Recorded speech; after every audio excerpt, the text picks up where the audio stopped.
levantó la mano. Buenas tardes, profesor.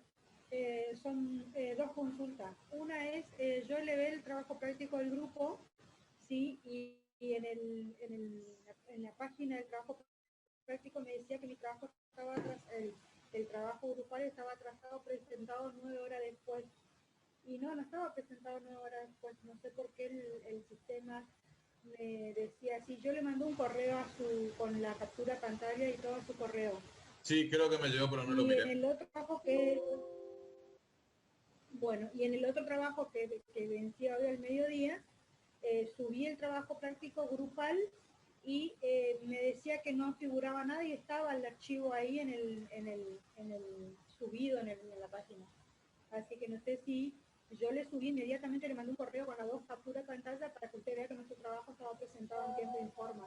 Bueno, está. Y el otro es que dice en grupo A1 que pasaron el saber, pero no, yo soy el grupo A1 y varios de mis compañeros son de la A1. Bien, bueno, Segovia, te contesta ya. Ahora en la semana voy a ir mirando eso y voy a ver de eso. O sea, voy a ver ya que que estén presentados en tiempo y forma, y si algo no está presentado en tiempo y forma ya les aviso. Bien, vamos arrancando con la clase. Si hay alguna pregunta más de alguna cuestión operativa, lo dejamos para el final de la clase si nos queda tiempo. Pasa que si no, no avanzamos nunca con los contenidos. Veo que estamos conectados menos hoy. Nos faltan unas 15 personas para llegar a nuestra media de clase. Ya se están empezando a aburrir.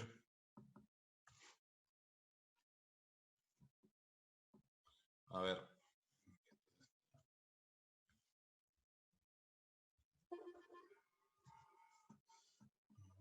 Vamos a poner esto. Ahí está. Bien, hoy seguimos con las dinámicas de mercado. La venganza de las curvas. Elasticidad. Lo que vamos a ver hoy son algunas mecánicas del mercado que son un poco más específicas. La semana pasada pues sí.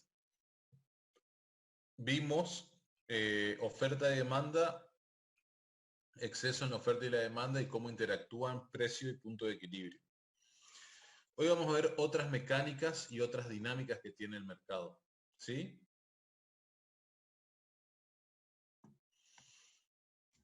Bien. Primero, elasticidad. Según Mochon y Becker, elasticidad es una medida de la sensibilidad que la cantidad demandada o la cantidad ofrecida, perdón, eso está mal escrito. Es una sensibilidad que tiene la cantidad de oferta o de demanda ante la variación en el precio, o en algunos de sus factores determinantes. Me parece que está mal escrito. Es una medida de la sensibilidad que la cantidad demandada o la cantidad ofrecida. Sí, está mal escrito. No lo tomen textual porque aparentemente lo transcribí mal, pero estamos hablando de la cantidad, eso sí está bien, y esto se lo tienen que grabar, es esta palabrita que está acá, cuando hablamos de sensibilidad. Entonces, ¿qué es la elasticidad? Es la sensibilidad que tiene la oferta o la demanda.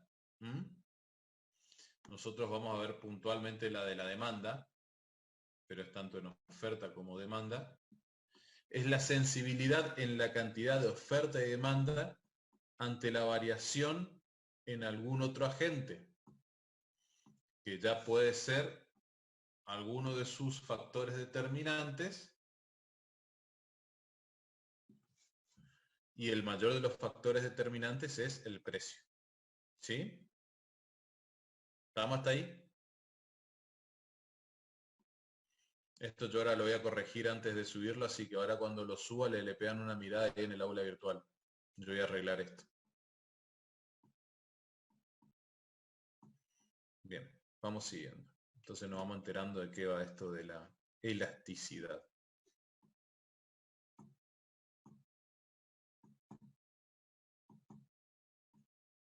Bien. Acá tenemos la elasticidad unitaria. Para que esto se entienda, tenemos que entender primero, o recordar, cómo funciona la demanda.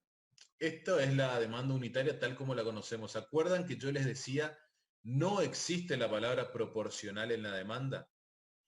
Que yo les decía, no me vayan a decir que la demanda tiene una relación inversamente proporcional porque va a ser un fiasco. Bueno, en el caso de la elasticidad unitaria, la demanda es inversamente proporcional. ¿Qué quiere decir que es inversamente proporcional? Que el precio, la cantidad va a disminuir en la misma cantidad que disminuye el precio, o mejor dicho, la demanda va a aumentar en la misma cantidad o en la misma proporción en que aumenta el precio. Entonces, si prestamos atención, la curva, los escalones de la curva van a trazar un cuadrado perfecto. Es decir, medio cuadrado perfecto. Va a tener un ángulo de 45 grados. Si nosotros vemos esto acá, vamos a ver que tiene un ángulo de 45 grados. Si yo estiro esto al doble, llego a formar el triángulo. ¿Qué quiere decir que tenga un ángulo de 45 grados? Esto no se acuerdan, ¿no? No hace falta repetirlo así.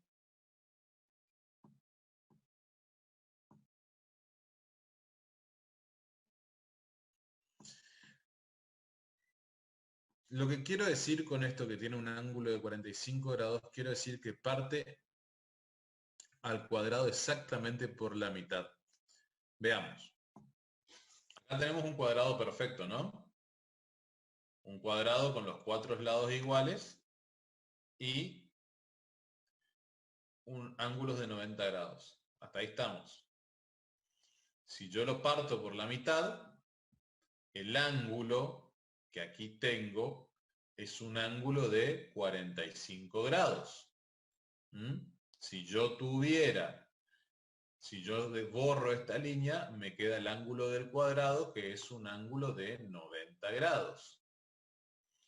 En ese caso, nosotros vemos que esta línea tiene un ángulo de 45 grados, quiere decir que tiene una inclinación perfecta.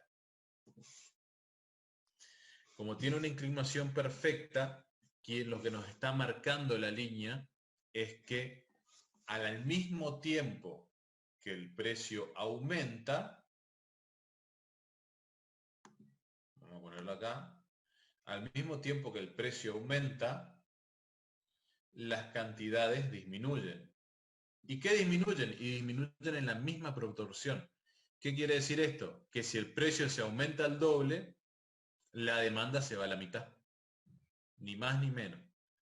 Es decir, que si yo al precio de 2 tengo una demanda de 2, al precio de 4 voy a tener una demanda de 1. A esta parte que está acá, que seguramente alguno le debe estar mirando con desconfianza, no le presten demasiada atención. Esa es la fórmula. Es la fórmula de la elasticidad. Esa es la manera en que la elasticidad se manifiesta o se expresa matemáticamente. Se los voy a explicar de cualquier manera, pero no se arranquen los pelos si no lo entienden, porque esto no es materia de examen. Pero acá lo que les está diciendo es que la elasticidad en el precio, vamos a ir marcando, que la elasticidad en el precio, EP, es igual a la diferencia, el triangulito este que ustedes ven acá, este triangulito simpático que ustedes tienen acá en la fórmula, quiere decir diferencia. Cuando ustedes ven esto, le está diciendo que acá lo que ustedes tienen que buscar es la diferencia. La diferencia porcentual. La diferencia porcentual. ¿En qué? ¿De qué es la diferencia porcentual? Bueno, en la Q. Q, que quiere decir ¿qué? Cantidad. ¿De qué? La cantidad de demanda. Entonces, la diferencia porcentual en la cantidad de demanda sobre la diferencia porcentual en el precio. ¿Se acuerdan lo que yo les dije recién? ¿Cuál era la diferencia porcentual? La diferencia porcentual aquí en el precio. Del 100%. Y la diferencia... ¿eh? Y la diferencia porcentual en la cantidad es del 100%. Entonces, aumenta en la misma proporción que el precio. Exactamente. Aumenta, disminuye. Va a la inversa, acuérdense. Entonces, disminuye. Claro, uno aumenta, el otro disminuye. Entonces, esta ecuación, y esto es lo que ustedes tienen que acordarse, va a tener un resultado siempre. Ese resultado va a ser 1. O sea que es siempre inversamente proporcional. Exactamente, es siempre inversamente proporcional. Por eso el resultado siempre va a ser 1, porque aumenta en la misma cantidad que disminuye. ¿Sí? Entonces, ¿a esto cómo le vamos a llamar? Elasticidad del tipo unitario. Una elasticidad unitaria. Unitaria, ¿por qué? Porque es igual a 1. ¿Sí? Unitaria es igual a 1. El resultado de su fórmula es igual a 1. Y eso es lo que ustedes se tienen que acordar. Que el resultado de toda esta fórmula es igual a 1. Y quizás sea la única vez en la vida que yo les voy a decir que se acuerden algo de memoria. Todo esto es igual a 1.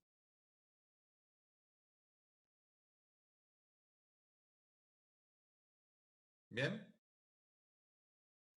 Olvide, esta parte táchenla porque esta es de otra cosa, es de otro ejemplo.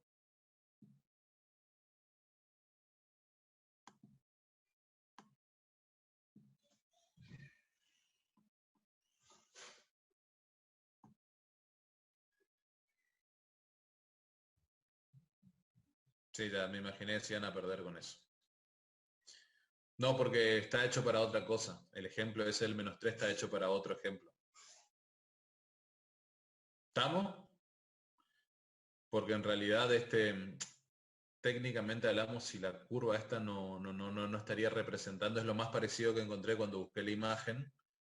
Tendría que armarla yo. Es lo más parecido que encontré una curva unitaria. Pero este no es un ejemplo de una inelástico en realidad. Pero como es lo más parecido que encontré. Bien. ¿Quedó claro esto? Entonces, yo aumento el precio en una cantidad, en un porcentaje. Si aumento el 50%, me disminuye el 50%. Si aumento el 100%, me disminuye el 100%. 1 sobre porcentaje, diferencia en el porcentaje sobre diferencia en el porcentaje, es igual a 1. ¿Bien?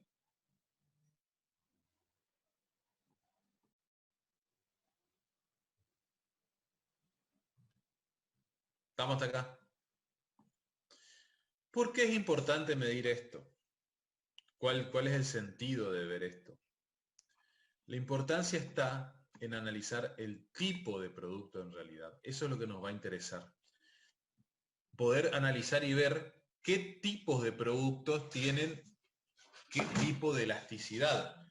Porque cuando yo tenga que legislar, cuando yo tenga que analizar un mercado, cuando yo tenga que evaluar algún tipo de bien o producto, yo tengo que saber cómo responde ese producto, la demanda de ese producto. Digamos que ustedes son legisladores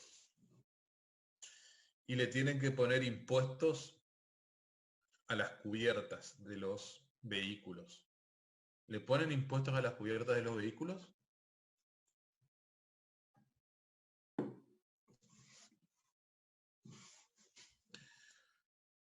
¿Sí o no? Sí. Sí se le puede poner. A la oferta al, de poner le puedo poner a cualquier cosa. Sí. Eso es fácil. La pregunta es, ¿qué pasa? ¿Yo estaría afectando y eso afectaría el consumo de las cubiertas? ¿Disminuiría el mercado de las yo estaría tomando una política, porque ¿cuál sería mi pregunta aquí? Y esto es para que ustedes vean cómo podemos bajar esto a una cuestión práctica, ¿no? ¿Se acuerdan cuando vimos desplazamientos la clase pasada, no? Bien. Ahora estamos en el mercado de las cubiertas.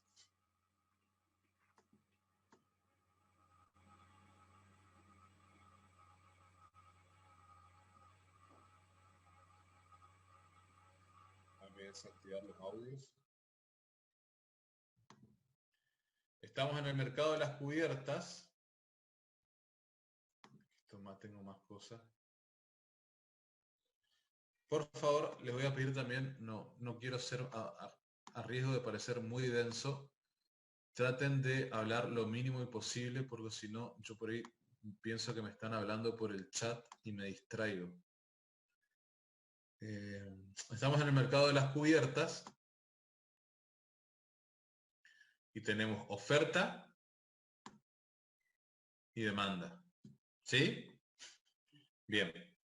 Ahora, yo le pongo un impuesto. Yo le pongo un impuesto a las cubiertas. ¿Y ustedes qué me contestarían desde el punto de vista del desplazamiento? Ustedes me dirían que es una política que afecta a la oferta.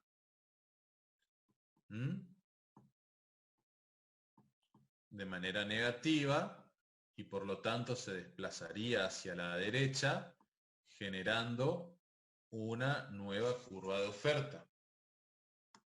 Perdón, hacia la izquierda. Sí, justo le iba a corregir.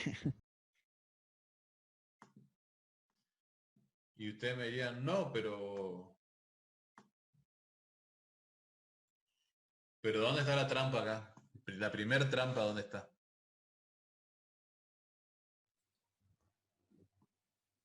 Supongo que debe ser por... En la oferta. No, si sube la, o sea, va a bajar la demanda. ¿A qué voy a estar afectando? ¿La oferta o la demanda? En el uso. Si ponen impuesto a la demanda, le va a estar afectando, por eso la demanda va a tener la curva hacia la izquierda. ¿Qué curva se desplaza es la pregunta? Demanda, profe. Pero el impuesto es una política y la política afecta a la oferta, no a la demanda. Entonces, primero podríamos pensar que lo que va a afectar es a la oferta. Y va a disminuir. Entonces, lo que va a pasar es que la oferta se va a desplazar hacia la izquierda. Por favor, si hablan, desactiven sus audios. Porque si no, por ahí queda con algún sonido o algo y interrumpe. Entonces vamos a tener mayor precio y va a disminuir la cantidad. ¿Sí? Pero acá tenemos un detalle. Y hay algo que no estamos evaluando. Que este gráfico analizado de esta manera es incorrecto. ¿Por qué? Porque yo estoy diciendo que estoy aumentando el precio, o sea que acá estoy afectando, obviamente, a la demanda, pero también estoy afectando a la oferta, porque la oferta disminuye su cantidad de ventas. ¿Sí? Las ventas pasaron a estar acá, en esta cantidad, cuando que antes estaban en esta cantidad. Y la diferencia del precio, recordemos, no va al comerciante, sino que está yendo al Estado. Es decir, acá no solamente está perdiendo el consumidor, sino que está perdiendo el Estado. El comerciante. Pero acá hay una trampa. Porque nosotros lo que hicimos acá fue hacer la clásica curva. La realidad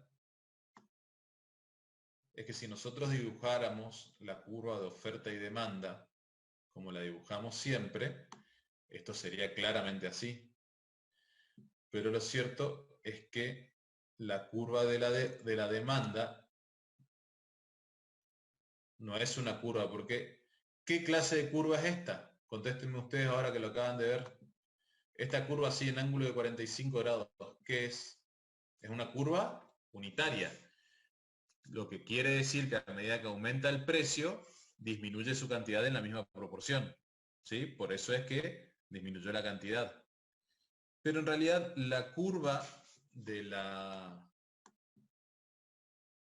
curva de los neumáticos es más parecido a esto. Vamos a hacerlo bien claro.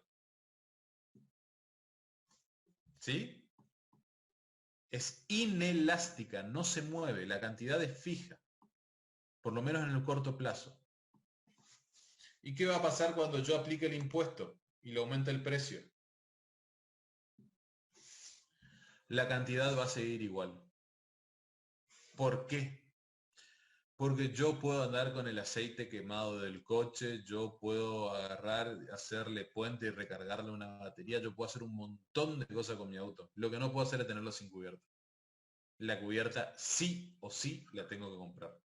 No hay forma. No hay forma de que yo le esquive.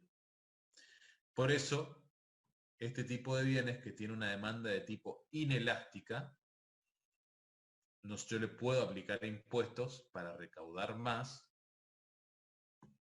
y no va, es cierto, va a afectar a la demanda, pero no a la oferta. Sí, puede ser un ejemplo de combustible. Igual, recuerden que esto siempre es en el corto plazo. No, por favor, ahora de momento no me interrumpan. Ahora, este es un bien que va atado a otros bienes. Es más, la nafta no tanto, porque yo puedo reducir mi consumo de combustible. Yo puedo variar mi consumo de combustible, pero la cubierta no, una vez que se gasta yo la compro. No es algo que yo pueda estar regateando, negociando. Entonces, como yo tengo sí o sí la necesidad de comprar y la compro, es más, aunque quisiera vender el auto, seguramente voy a terminar comprando una nueva, eso me va a pasar.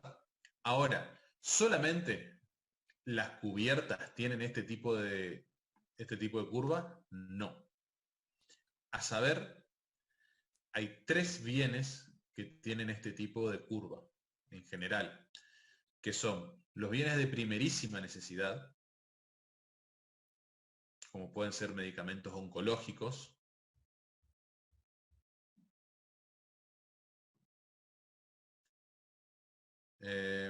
comprar usadas no, porque la vida útil de la cubierta tal igual se va a terminar y una vez que se termine la usada yo voy a seguir comprando. Y alguien ya compró nueva esa cubierta, o sea que tarde o temprano el ciclo se va desgastando y va a terminar comprando una cubierta nueva. Ningún bien es insustituible y el problema no es si un bien se puede sustituir o no, el problema es que tanto lo necesito. Por eso, vamos a tener 3 categorías de bienes aquí, que son los bienes de primerísima necesidad, y cuando digo primerísima necesidad me refiero a realmente de primerísima necesidad, como ser medicamentos muy importantes, como ser los del tipo oncológico, que es un medicamento sin el cual no se puede seguir viviendo.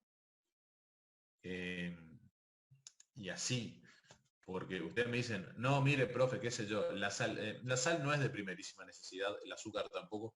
Ningún alimento en general es de primerísima necesidad porque lo primordial es el alimento, yo puedo sustituir uno con otro.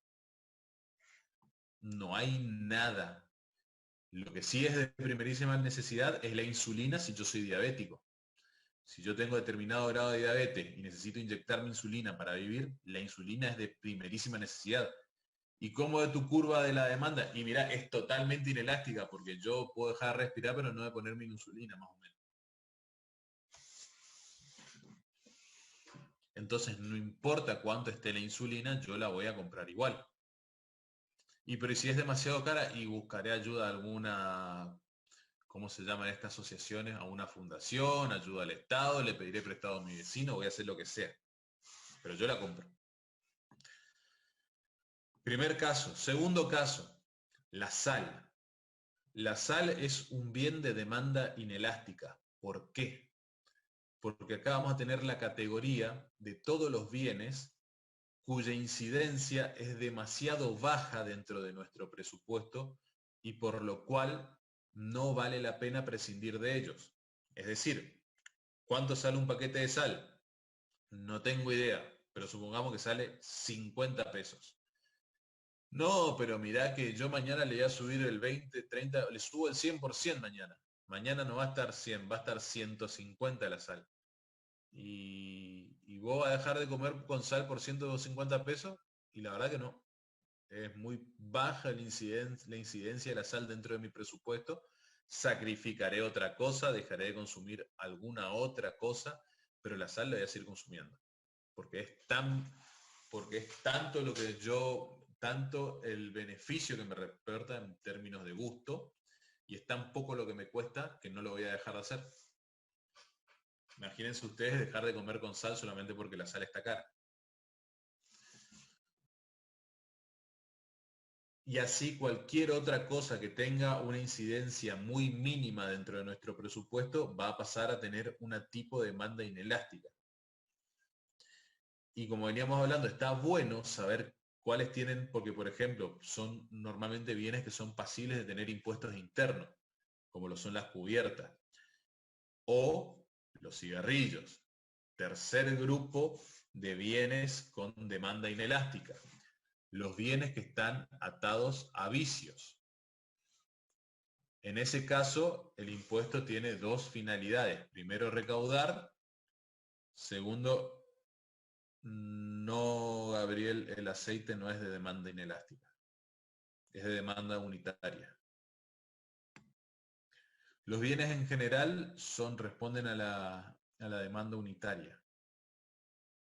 Los bienes inelásticos ya son bienes más necesarios. Pasa que, sí, bueno, podría ser en algún caso, pero en realidad si el aceite se pone caro, yo no dejo de consumir aceite, pero sí voy mermando su consumo.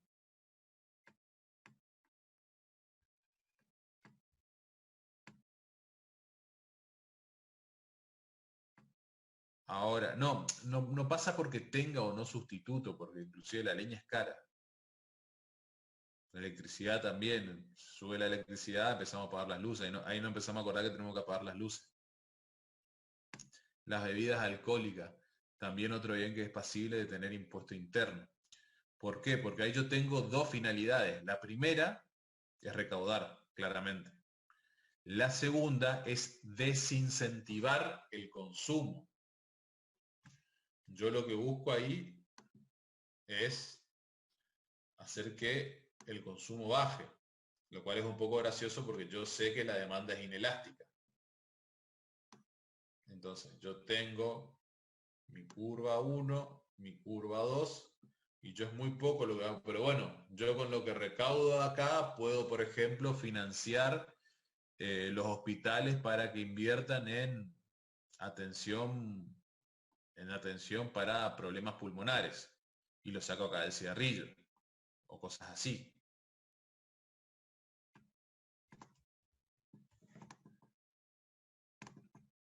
¿Se entendió entonces cómo funciona la demanda inelástica? Sobre todo, ¿cuáles son los tres supuestos de demanda inelástica?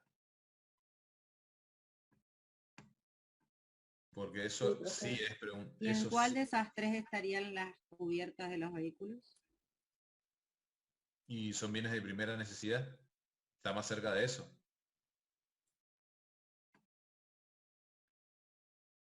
Porque un bien de vicio no es, y algo que tenga mínima incidencia tampoco.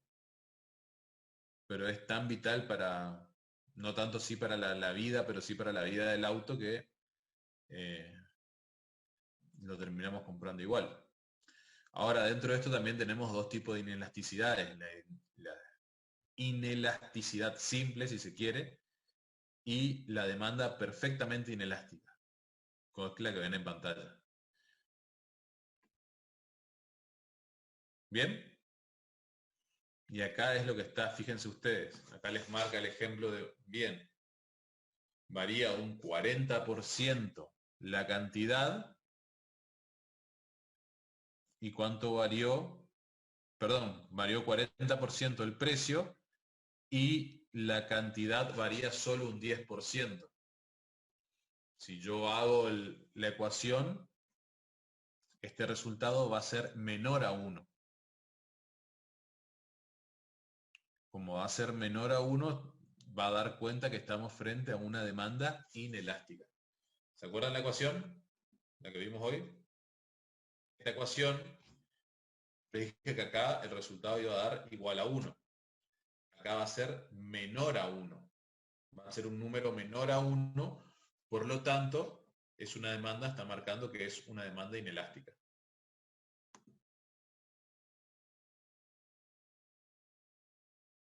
No, Esa es la inelástica, demanda, esa es la simple. inelástica menor a 1.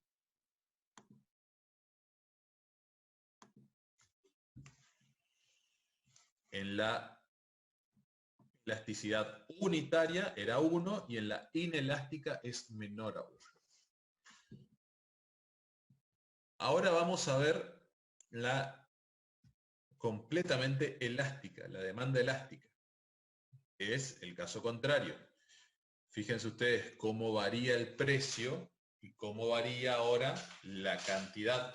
Por eso es que hablamos aquí de que la elasticidad es un fenómeno de sensibilidad. ¿Qué tan sensible, ahora capaz lo van entendiendo, es la cantidad frente al precio?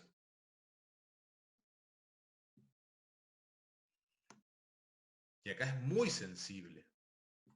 Varió un poquitito el precio y varió mucho la cantidad. Por eso, en la ecuación, este número va a ser mayor a 1.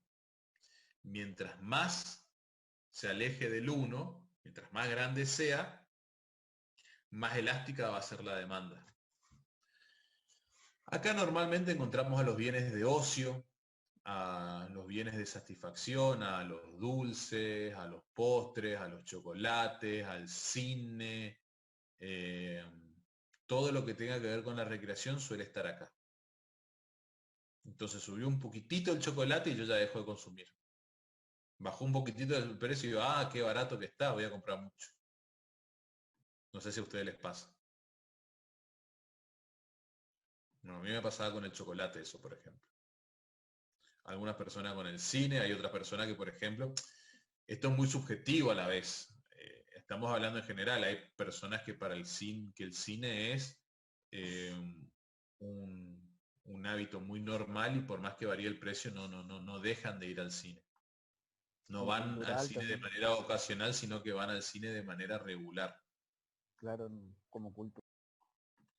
Disculpa, Mati, te silencio solito porque necesito continuar, pero ahora hacemos las acotaciones al final de la diapositiva, ya falta poco. Bien, entonces, ¿entendimos? Tenemos una demanda unitaria, donde entran la mayoría de los bienes, que tienen sustitutos simples, por eso es importante que ustedes se acuerdan que les dije que teníamos los sustitutos simples y los sustitutos perfectos. Bueno, acá aplica eso. Cuando tenemos sustitutos simples van a tener esto. Si tenemos un sustituto perfecto, a medida que aumenta el precio, se va a desbandar, o directamente en el caso de los bienes de ocio y recreación, directamente se van a dejar de consumir en mayor medida. Por lo que tenemos una demanda elástica. Cuando no lo dejamos de consumir bajo ningún precepto, tenemos una demanda inelástica, inflexible. Es una demanda insensible. No importa qué tan fuerte le pegue el precio a la demanda no lo siente, sigue consumiendo. ¿Se entiende? Por eso hablamos de un fenómeno de sensibilidad. ¿Bien? ¿Hasta acá? ¿Podemos cerrarlo de alguna duda sobre elasticidad?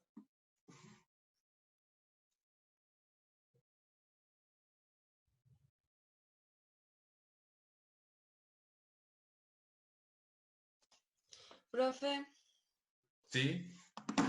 ¿puede repetir los 3 bienes? ¿Bienes de primerísima necesidad? Sí. Después. Ahora ¿saben qué? Cuando les suba la diapositiva, les voy a agregar un slide con cada uno, ¿sí? Ah, ok, ok.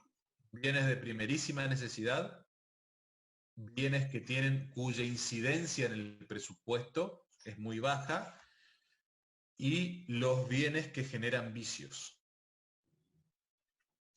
Ok, gracias. Bueno, Continuamos entonces. Vamos a salir entonces de la elasticidad y vamos a adentrarnos en excepciones a la ley de demanda. Hasta ahora nosotros vimos cómo funciona la ley de demanda,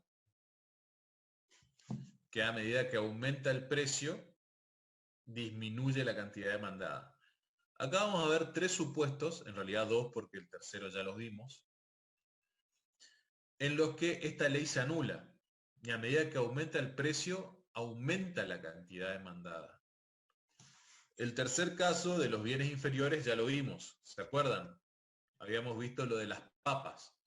Decíamos que aumenta el precio del bien, pero como este bien, al aumentar el precio de este bien o de otros, lo que hace es reducir nuestra cantidad de nuestros ingresos reales. Entonces tenemos menos ingresos y al tener menos ingresos nos obliga a optar por bienes que hagan que nuestros ingresos rindan más. ¿Se entiende o no?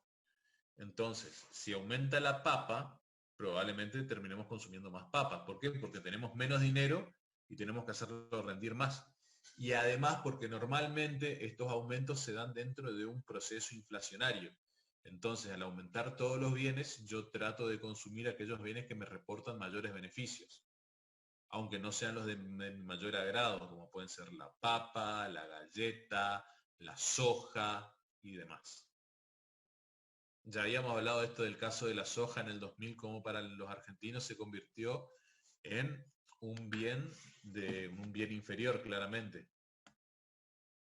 La polenta también puede ser. La soja me acuerdo que era muy patente porque la carne estaba tan cara que empezamos a consumir más soja, que decían que que la soja era prácticamente desconocida dentro del mercado. Era una cosa, dentro del conocimiento popular era algo nuevo. Obviamente que la soja no es nueva, pero dentro del mercado del consumo habitual era algo nuevo. Bien. Es como que yo de repente les diga hoy que a partir de hoy vamos a empezar a hacer hamburguesas milanesas de mijo y empanadas de mijo y hamburguesas de mijo, y ustedes me dicen, ¿y el mijo qué? Y el mijo es un cereal como mucho como la soja también, como el arroz, como muchos otros. Y es nuevo, no, el mijo existe hace miles de años. El mijo se cultivaba ya en la China en el 3000 a.C. Y bueno, pero de repente se empieza a usar mijo para todo y de repente descubrimos que tiene proteína, etcétera. Bueno, así fue con la soja. Pasa que hoy en día, 20 años después, estamos como más acostumbrados a la soja, por lo menos en Argentina. Bien. Este yo creo que ya está bastante claro, no voy a ahondar mucho más. Así que vamos, bienes sujetos a especulación. Y aquí tenemos a los famosos commodities. El petróleo, el trigo, las olivas, el oro. ¿Y qué quiere decir esto de commodity? ¿Qué es un commodity? Un commodity es un bien cuyo precio se fija de manera internacional. Entonces, ¿qué pasa? Como su precio se fija de manera internacional, es plausible de subir, está atado también a las leyes del mercado de la bolsa de valores. Y estos bienes tienen la costumbre que cuando suben, la gente cree que va a seguir subiendo, entonces los compra. Lo mismo sucede, nosotros tenemos muy presente en Argentina el caso del dólar. ¿Cuándo más se demanda dólares? Y cuando sube el precio. Entonces dice, no, mira, subir el precio es porque si hoy está tanto, seguramente que la semana que viene está a 10% más, así que hay que comprar. Y donde vemos que empieza a bajar el dólar rápido, queremos vender, antes decimos, no, porque va a seguir bajando. O por lo menos acá un tiempito más va a bajar tanto más, entonces hay que venderlo rápido y así. Exactamente, sube la nafta, todos se llenan el tanque. Bueno, pero normalmente uno trata de llenar el tanque antes de que suba, no después. Pero sí, el caso es el caso que sube el combustible. O sea, llenamos el tanque, como venimos diciendo, llenamos el tanque, pero no ya sé que me suban de vuelta la semana que viene. Pero en ese caso, bueno, en ese caso en la Argentina hay regulaciones para evitar que suba así tan de repente el combustible. Pero en general acá tenemos los bienes sujetos, son los bienes que están sujetos a especulación. ¿Mm? Y esto no respeta claramente la ley de demanda. El precio aumenta, aumenta su consumo. El precio disminuye, disminuye su consumo. Nadie más ya está interesado en consumirlo, sino en venderlo. Bien, continuamos. Y por último, fuimos al revés, bienes de lujo. ¿Qué pasa con los bienes de lujo? Claramente en la imagen todos vemos una supermansión y una Ferrari. No hace falta aclarar que son bienes de lujo. Ahora, ¿por qué el bien de lujo tiende a tener mayor consumo a medida que sube el precio? Esto tiene que ver con algo que se llama el efecto demostración. Y lo que sucede es que estos bienes no solamente se consumen por satisfacer una necesidad, tal cual como está, sino como muy bien dice Carlos, el estatus, Facundo, el prestigio, exactamente. Nos da un statu quo. El statu quo que nos da el poseer determinados bienes realza nuestra imagen dentro de la sociedad y por eso lo que nosotros estamos comprando no es solamente un bien que, en este caso, un medio de transporte, sino algo que nos da estatus, que nos da prestigio, que nos da un efecto de decir, yo tengo una Ferrari.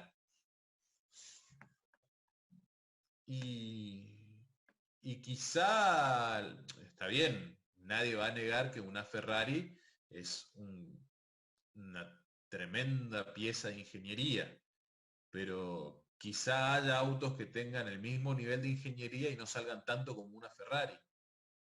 Pero entonces, ¿por qué la Ferrari es más cara? Y por estatus. O porque yo puedo tener un bolso o yo puedo tener un Louis Vuitton. O yo puedo tener un reloj o puedo tener un Rolex.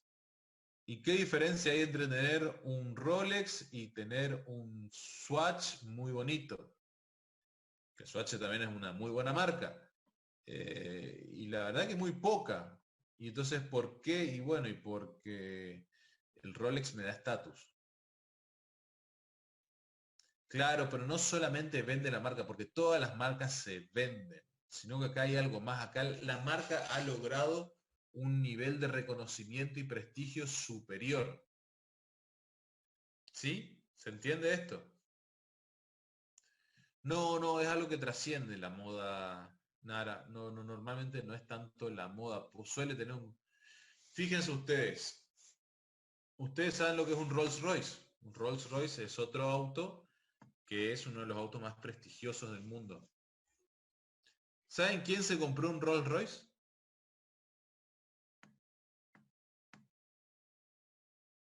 Exactamente. Ah, eso sí lo saben, ¿eh? Yo pregunto de economía, no tienen ni idea. Le pregunto quién se compró un Rolls Royce y todos me dicen rápido. Exactamente. Ricardo Ford. Ricardo Ford se compró un Rolls Royce. ¿Saben cómo se compró el Rolls Royce Ricardo Ford? ¿Se lo compró la fábrica?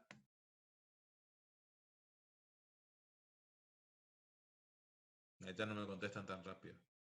No, que va. Personalizado, no, imposible. Ricardo Ford no pudo haber comprado un Rolls Royce personalizado porque Rolls Royce no le vendía a Ricardo Ford, porque Ricardo Ford no tenía el statu quo suficiente para comprar un Rolls Royce. Lo tuvo que comprar de segunda mano. Porque Rolls Royce no le vende a cualquiera. Y para Rolls Royce, Ricardo Ford era un cualquiera. Imagínense ustedes. Para que esta fábrica le venda a uno, tiene que ser o miembro de una familia real, o un miembro muy, muy prominente dentro de un país, o ser de una casta muy selecta, o un deportista increíblemente famoso. ¿Pero por qué? Porque acá se muestra, es en todo término un bien de lujo. un bien de efecto de demostración. No solamente tenés que tener el dinero, sino que tenés que tener el estatus. De ahí que Ricardo Ford anheló tanto comprarse esa marca. Bien. Y lo que pasa con muchas cosas. Yo puedo tomar agua mineral o puedo tomar agua Evian o agua Bosch. ¿Qué sé yo? Correcto.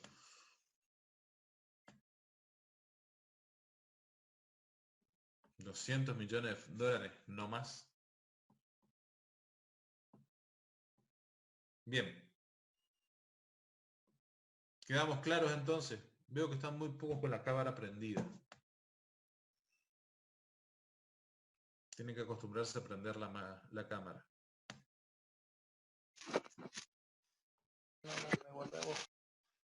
Bien. A ver, ¿qué pasa? Decime, Fabiola. Ahora sí, escuchamos. No, profe, ya pasó y no me di cuenta que dejé levantada la mano. Era para preguntar de los 3 tipos de bienes que preguntó mi compañera. Pero Vale. ya, claro, gracias. Bien, ¿alguna otra pregunta con respecto a la clase? Profe, ¿cuál es el otro bien de la excepción a la ley de la demanda? ¿El tercer bien cuál es? Lo vimos, los bienes Viene inferiores. de lujo, viene sujeto a especulación y el tercero, ¿cómo se llama? Bienes inferiores. Está dentro de la clasificación de bienes que vimos al comienzo de la que vimos al comienzo del cuatrimestre, cuando vimos la clasificación de bienes, clasificación según su evolución frente al precio. ¿Sí? Entonces, ahí tenemos a los bienes inferiores que aumentan su precio y aumentan su demanda. ¿Me puede poner también la definición de elasticidad? No entiendo. En la diapositiva, para cuando la suba. Sí, ahí. Sí, eso ya Donde le dije. dice. Ya está la definición, pero yo les dije que estaba mal copiada. Así que ahora yo lo voy a arreglar antes de subirla. Bien. Profe. ¿Alguna otra? ¿Sí, Diego? Buenas tardes. ¿Qué capítulos de Monchón y Baker entrarían para el examen? O más o menos desde que... Si te digo, te miento. Ajá, Están los temas. Tienen que buscar los temas dentro del libro y además, dependiendo de la edición que tengan del libro, pueden estar en un lugar o en otro. Ah, ok, gracias, profe. Les recomiendo que usen el índice porque no van a tener que buscarlo. Perfecto, ¿sí? Profe, gracias.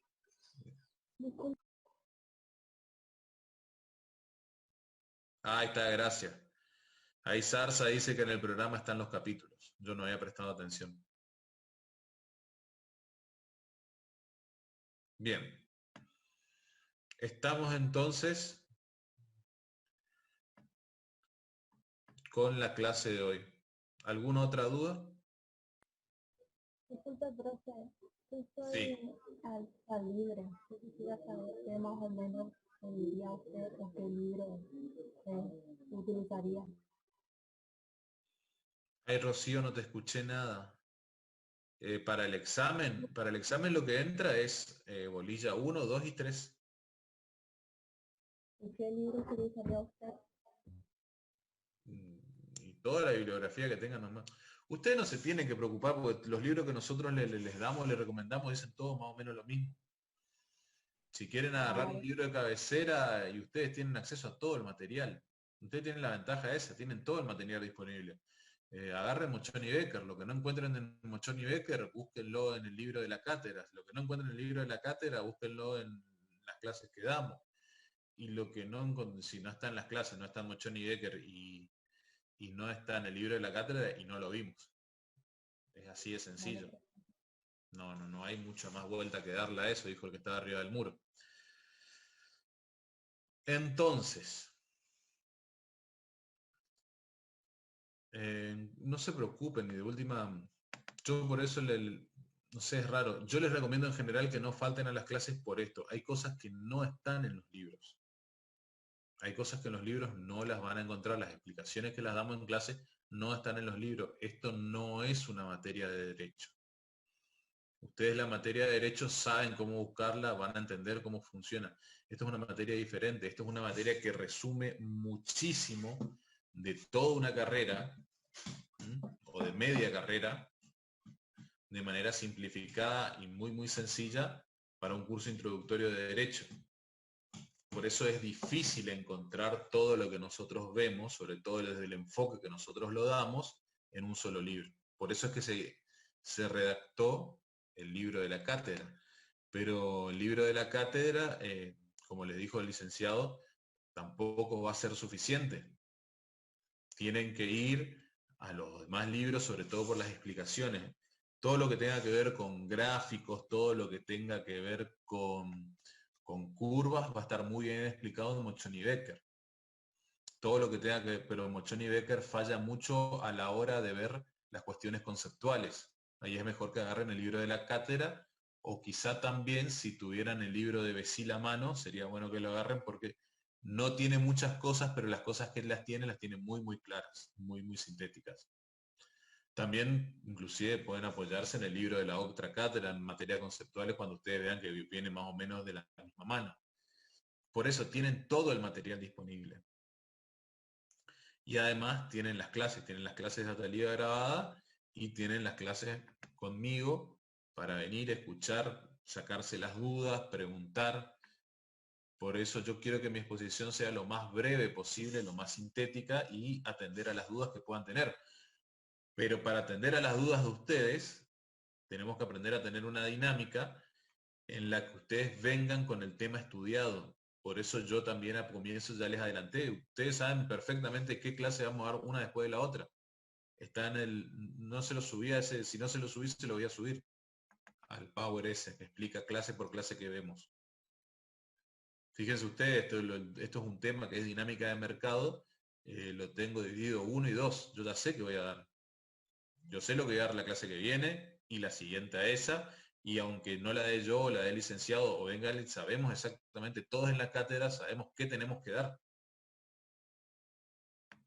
Porque eso es algo que lo tenemos bastante homologado. Así que ustedes tienen esa ventaja de saber qué van a ver. Y no solamente para esta materia, para cualquier materia, ustedes tienen que tener claro qué es lo que están estudiando en su totalidad. Ustedes no pueden estar estudiando economía y decir, bueno, vamos a ver con qué nos encontramos hoy. No, ustedes tienen que saber que tienen 2 exámenes, el primero con la parte general y microeconomía, el segundo con macro y historia, y que eso es el eje de toda su materia. Ustedes saben que van a salir de esta materia sabiendo cómo se relacionan desempleo, inflación y producción, que es básicamente el eje, que todo lo que se va apuntado a que ustedes desarrollen el bagaje teórico suficiente para poder relacionar estos 3 indicadores económicos, que son los que mayormente marcan la economía. De esa manera está pensado el programa. No está pensado al azar. No damos contenidos al azar de economía. No es que agarramos y dijimos, bueno, veamos el programa de economía de la Facultad de Ciencias Económicas. Tomemos, a ver,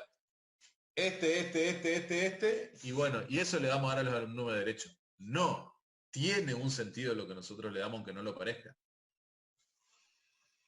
Por eso les reitero, no falten a las clases. Medio goma, por ahí eso me dicen, yo no seré el profesor más iluminado ni más alegre del mundo, pero hacemos lo que podemos. Y es mejor venir y escuchar una explicación a no escuchar ninguna. Así que bueno, yo concluí ya con el tema de hoy. Ahora escucho preguntas y si no, vamos a pasar a las cuestiones operativas.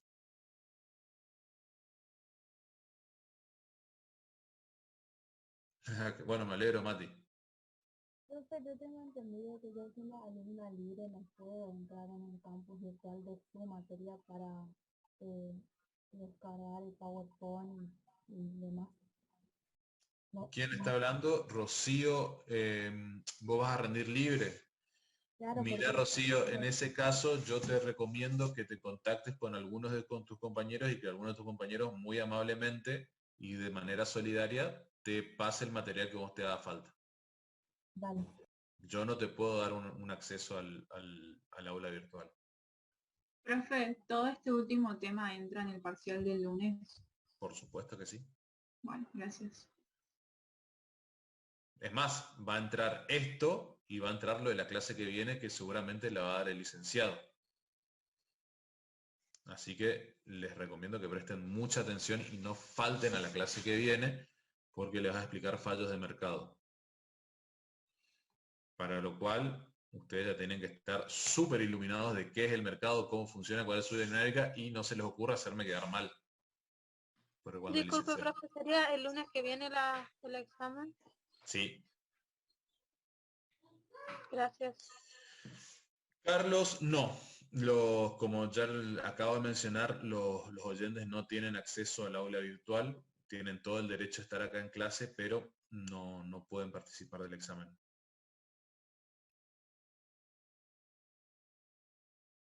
Claro, no hace falta la cámara, no hace falta la cámara. Miren, más que por nota, esto es para que ustedes puedan hacer una autoevaluación. Si bien tiene algún tipo de injerencia dentro, es mucho más valioso lo que ustedes puedan llegar a sacar de saber cómo están parados para el examen, para el parcial, de lo que pueden llegar a sacar hablando mal y pronto haciendo trampa. Sería altamente desaconsejable que hagan trampa. Yo por eso no, sería hasta tonto. Sería realmente ponerse una zancadilla a ustedes mismos. Yo por eso no voy a hinchar, por lo menos ahora, con el tema de la cámara. Siempre es bueno que tener la cámara para ver cómo estamos, pero yo les diría que no, tienen tiempo de sobra, son preguntas multiple choice, tienen que poner la que les parezca mejor y listo. Profe, Sí, buenas tardes. Le pregunto, ¿los trabajos prácticos llevan alguna nota o influyen como nota de concepto? por supuesto. Todo lo que ustedes hacen, algo que ustedes van a entender también, es que, bueno, yo suelo decir 70, en este caso vemos más de 100 dentro de un aula. Pueden haber más de 100 personas y los 100 no son iguales. Al que usted le dijo que en la universidad son todos iguales cuando se enfrentan frente a un profesor, les mintió. Y yo por eso justamente soy tan insistente con el tema de la cámara. Porque yo les puedo ver las caras o no, puedo registrar sus comentarios o no, y al día que yo tenga que evaluar sus exámenes, voy a poder acordarme de ustedes o no. Y esto es una realidad. Porque por más objetivos que seamos, por más docente que seamos, siempre hay una carga subjetiva. Y yo decir, este alumno participó más o menos en clase, sus comentarios fueron más o menos pertinentes, entendió, y a partir de sus comentarios yo puedo apreciar el nivel de entendimiento que tienen ustedes de la materia. Entonces, si yo veo que un alumno participa, que entiende cabalmente los conceptos, y de repente resbala en el examen, y vamos a rebalar en el examen, digamos que sacó un 5, 5,50, no que sacó un 1. Pero veo que resbaló en el examen y digo, pero si este muchacho entiende, yo puedo pensar, bueno, se puso nervioso, no sé, tuvo un mal día, se peleó con algún familiar, lo que sea. Pero si no lo conozco, yo conozco lo que tengo enfrente, no tengo ningún otro elemento. Y si lo que yo tengo enfrente es un examen con 5,50 y 5,50 será.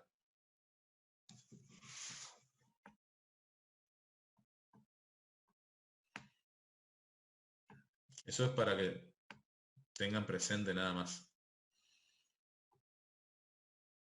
Bien. Sí, eso nos recalcó, profe, nos recalcó ya el... Es que no, a ver, nosotros lo que le estamos diciendo no es nada nuevo, es una realidad que le va de cualquier profesor, cualquier docente, cualquier ser humano que se plante frente a un grupo de personas a evaluarla y no se le pasa por alto. Yo por eso trato de aconsejarlos en general o darle pautas a ustedes que les puedan servir para el resto de la carrera. Por eso por ahí me pongo un poco goma con esos temas, pero es porque no es que vayan a probar economía con eso, van a probar todas las materias. Bien. ¿Alguna otra pregunta de carácter? Profe, Sí. ¿lo molesté? Sí. No, yo le mandé por mail por separado el trabajo, pues tiene un problema de movilidad. Sí. O sea, no podía digitalizarlo porque tenía mi mano inmóvil. No hay problema. Miren, yo con respecto a los trabajos prácticos, le voy a ser muy sincero, no vi nada. No vi nada. Mañana voy a estar ocupado. El miércoles seguramente me sentaré con un poco más de tiempo y con la cabeza más ordenada y voy a empezar a mirar. Así que yo calculo que para la semana que viene van a tener corregidos los trabajos. Si a medida que vaya viendo sus correos, sus comentarios, los mensajes del Yo Soy Todo, lo voy a mirar. Vi que me llegaron correos con respecto a los trabajos. Vi que llegaron, pero no los leí. Pero mándenlo porque los voy a leer, que no les quepa ninguna duda. Así que cualquier cuestionamiento o lo que me quieran aclarar sobre los trabajos, me lo mandan por correo y lo miro. Y cualquier cosa, por los medios pertinentes, me comunico con ustedes. Diego, veo que tiene para hablar. Sí, profe, es para la pregunta. Usted dijo la próxima clase el examen. ¿Es el examen y después tenemos clase o directamente la clase siguiente sería el día miércoles? No, clase vamos a dar. Clase vamos a dar. Esta más o menos sería una hora aproximadamente. A ver, el examen. el miércoles vamos a dar fallos de mercado y el lunes, la mitad de la clase vamos a tener el examen y la otra mitad vamos a dar contenido, porque no podemos parar. Perfecto. No podemos parar porque decían, no acuerdo cuándo nos cayó un feriado o algo de eso, creo que fue la semana pasada, y no nos quita mucho tiempo. Nos quita y perdemos tiempo, tenemos que avanzar. La clase que viene, mejor dicho, la clase que viene vamos a dar fallo de mercado y después vamos a empezar ya con producción, que es la última parte antes del examen. Así que bueno, ¿alguna otra cuestión? María Elena. Sí, yo quería saber con respecto al trabajo que mencionan que le enviaron a su mail, si son los mismos que subimos a la plataforma. Te paro ahí, María Elena. A mi correo no llegó ningún trabajo y a mi correo no tiene que llegar ningún trabajo. Los trabajos se suben. Eso es lo que... Los trabajos se suben a la plataforma. Lo que a mí me mandaron al correo fueron aclaraciones respecto de los trabajos. Perfecto. Me aclararon algunos puntos que eso también lo pueden hacer vía mensaje del aula virtual. Perfecto. Porque me Si no, por favor no me manden, pues me imagino mi casilla. Una vez hice eso de tomar trabajo en mi correo y fue de terror. Gracias. No hay por qué. Bien. Bueno. Si no hay más consultas, ya están informados del examen, ya están informados de la actividad. Ahí me contestó Aura que no se conectaba hoy a clase, pero que ya mandaba, no sé si ya les mandó el flyer. Sí, profe, nos mandó. Bien. Bueno, estamos entonces todos informados y todos en el mismo canal. El lunes examen, el 6 tenemos la actividad por Zoom. Y yo a partir del miércoles pueden empezar a esperar noticias sobre sus trabajos. Si no les llega el miércoles, por favor no se desesperen, ya van a llegar. ¿Sí? Bien. ¿Ninguna otra cosa? Podemos ir dando por finalizada la clase. Hermoso trabajo, profe. Gracias. No, gracias. Sí, va a ser multiple choice. A ver, estoy mirando el chat. Se le preguntaba, ¿cómo va a ser ese lunes? ¿Ingresamos al aula virtual? ¿Ingresamos al Zoom, profesor? La aula del duro en tecnología. Vamos a hablar primero con Atalío el miércoles, pero yo creo que vamos a dar primero clase, entonces podemos ir aclarando esas cosas y después la segunda mitad hacemos el examen. Y si no, ustedes entran a una parte, es muy sencillo, tienen que ir siguiendo nomás, tienen que dar clic en la actividad y la actividad los va guiando, los va llevando. Bueno, hasta el miércoles entonces, ¿sí? A nosotros en nuestro grupo nos pasó pasó que, bueno, fuimos apurados y presentamos antes la fecha antes de la fecha de entrega, pero en el aula decía que hasta el sábado solamente se puede entregar el trabajo y que no había hecho hasta el domingo. Yo creo que por eso algunos chicos habrán quedado sin poder entregar el trabajo. Ya lo vemos. Ya lo vemos. De última yo ahora miro y extiendo el plazo para que presenten le doy un par de horas más y que lo presenten en algún momento. Pero eso yo ahora cuando el miércoles me siento a mirar ya lo miro. No tengo idea de cómo rindieron el ingreso, así que no te puedo contestar. Bueno, bien. ¿Ninguna otra cuestión?